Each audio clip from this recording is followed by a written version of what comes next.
అసలు right teaching అంటే ఏంటి? ఈ మధ్యకాలంలో చాలామందికి కావాల్సింది ఇదే. అంటే ఎలా చెప్తే వింటారు, ఏం చేస్తే వింటారు అని చెప్పేసి పేరెంట్స్ కావచ్చు, టీచర్స్ కావచ్చు, ప్రొఫెసర్స్ కావచ్చు, నలిగిపోతున్న సమస్య.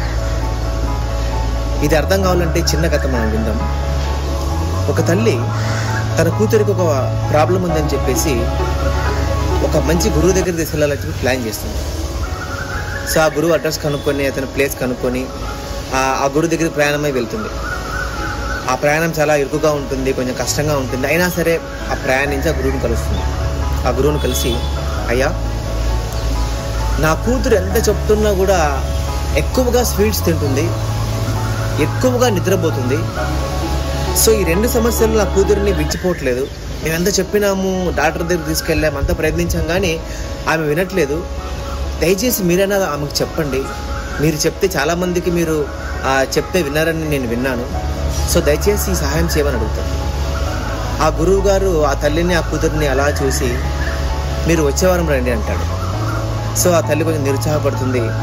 సరే గురువు చెప్పారు కదా అని చెప్పేసి మన తిరుగు ప్రయాణమే వెళ్ళిపోతుంది. వచ్చేవారం మళ్ళీ వెళ్తుంది. అయ్యా, పోయిన వారం వచ్చాను ఈ విధంగా సమస్య అంటే, మళ్ళీ ఆ గురువు ఎగాదిగా చూసి, మీరు 4 రోజుల తర్వాత రండి అంటాడు. ఆమె కొంచెం సారి అలా కోపానికి గురవుతుంది, కానీ ఎక్స్ప్రెస్ చేయలేదు. తిరిగి మళ్ళీ ప్రయాణమై వచ్చేసి మళ్ళీ 4 రోజుల తర్వాత మళ్ళీ వెళ్తుంది. అయ్యా, రమ్మని చెప్పారని అడిగితే అతను అమ్మాయి పక్కన కూర్చొని, అమ్మా, ఎక్కువగా స్వీట్స్ ఆరోగ్యానికి మంచిది కాదు, ఎక్కువ నిద్రపోవడం ఆరోగ్యానికి మంచిది కాదు, ఏదైనా మితంగా చేయాలి, అలవాటు చేసుకుని జీవితంలో బాగుపడతామని చెప్తాడు. ఆ ఒక్క మాటకి అమ్మాయి సరే అంటుంది. ఈ కన్వర్జేషన్ విని అమ్మ, ఈ ఒక్క మాట చెప్పడానికి నన్ను ఎన్నిసార్లు రమ్మన్నారా అని ఒక రకంగా క్వశ్చన్ మార్కులు చూస్తుంది. ఇప్పుడు గురువు గారు వాళ్ళ తల్లిని చూసి, అమ్మా, మీరు వచ్చినటువంటి సమస్య నేను విన్నప్పుడు యాజ్ ఇట్ ఈజ్గా అదే ప్రాబ్లంతో నేను కూడా బాధపడుతున్నా. ఎక్కువగా నేను స్వీట్స్ తినేవాడిని, ఎక్కువగా నేను కూడా నిద్రపోయే గుణం నాకు కూడా ఉండేది. అయితే నేను చేయకుండా అది మీకు చెప్పడం మంచిది కాదన్న ఉద్దేశంతో నేను మిమ్మల్ని తర్వాత రమ్మని చెప్పాను. ఈ వారం రోజులు తర్వాత 4 రోజులు నేను ప్రాక్టీస్ చేశాను, బాగా స్వీట్స్ మానేయడానికి, తక్కువ నిద్రపోవడానికి. ప్రాక్టీస్ చేసి చేసి చేసి లాస్ట్కి ఇన్ని రోజులు పట్టింది నాకు దాన్ని మానేయడానికి. మానేసిన తర్వాతనే నేను మీకు చెప్తున్నాను, దయచేసి ఇంకోలాగా అనుకోదంట.